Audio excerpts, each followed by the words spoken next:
Hello and welcome. My name is Jody Grass. I'm the Director of Adult Discipleship and Development at Emmanuel Reformed Church, and I'd like to welcome you. We've been studying what it means to become a woman of excellence, to become a woman of God. And so a couple of weeks ago, we talked about that it takes self-discipline. And then last week, Sarah talked about the need for discretion and how we need to become women of discretion as we become women of God. Well, today we're going to talk about having a gentle and quiet spirit. Now, I want to start by just saying, I know that some of you right away are thinking, well, that's not me. I have a really strong personality. I am not gentle and quiet. I speak my mind, and so it's just not me. And I'm going to challenge you to really look at today that you can still be who God created you to be with a strong personality and have a gentle and quiet spirit as God has commanded us to have. And then the flip side of it is some of you might be thinking, well, I am gentle and quiet. I never demand my way. I always let people have what they are asking for, and so I'm gentle and quiet. And that too is not right thinking. A gentle and quiet spirit does not mean that we need to be a pushover. It's something about our inner self, about that deep part of us in how we respond in a godly way. And so that's what we're going to talk about today. The scripture we're going to speak from is from 1 Peter 3, verses 3 and 4. It says, "Your beauty should not come from outward adornment, such as braided hair and the wearing of gold jewelry and fine clothes. Instead, it should be that of your inner self, the unfading beauty of a gentle and quiet spirit, which is of great worth in God's sight." And so I want to deal with the first part of that verse first. It talks about our outward beauty, and it says that we should not seek that. Now, it's not saying that we shouldn't comb our hair and put makeup on and dress nice, take a shower. Those are all important things, and those are good things for us to do. What it's saying is that that's not where our beauty comes from. That's not what actually matters. What matters is our heart. What matters is what's going on inside of us.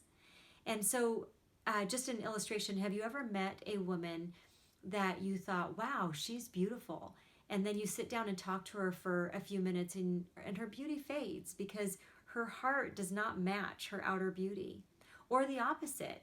Have you ever met a woman and you didn't really notice that she was beautiful until you sat down and spent some time with her and you realize this woman is stunning because you see her inner beauty. You see Christ in her.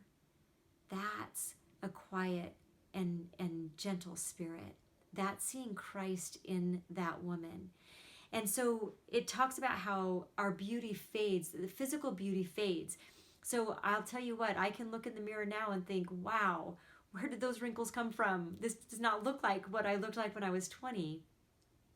But the truth is the inner beauty, that actually becomes more beautiful. If we are cultivating a relationship with God, that inner beauty becomes more beautiful each day, each year that goes by. And that's the beauty we need to work on. That's what we need to keep developing and growing, is that inner beauty that comes from a gentle and quiet spirit. And so let's look at verse 4. Let's read that again. It says, "Instead, it should be that of your inner self, the unfading beauty of a gentle and quiet spirit, which is of great worth in God's sight." And then the New American Standard Version, I like, it says, "Let it be the hidden person of the heart, with the imperishable quality of a gentle and quiet spirit, which is precious in the sight of God." So you see, that's what I was just talking about.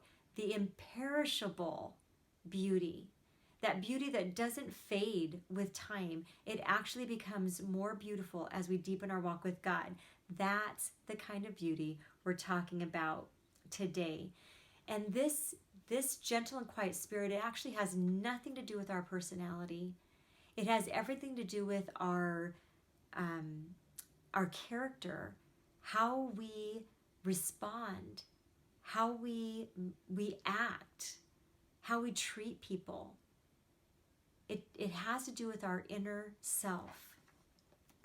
There are many opportunities to respond in the flesh.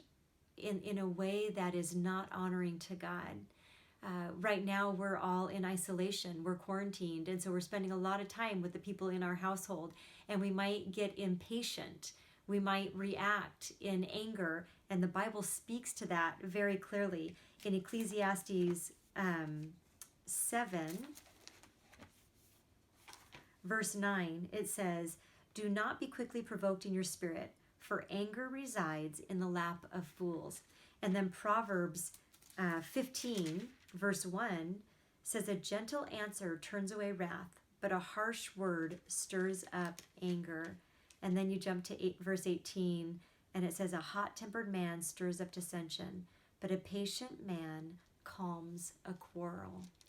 So these verses are talking about somebody who does not have a gentle and quiet spirit. They respond very quickly. They respond out of anger, and it just creates more anxiety, more anger in the room. But when someone with a gentle and quiet spirit enters in and responds in the way that God is inviting us to respond, then we can bring calm into that place. We can relieve the anxiety in a room when we're walking in the way that God has invited us to walk.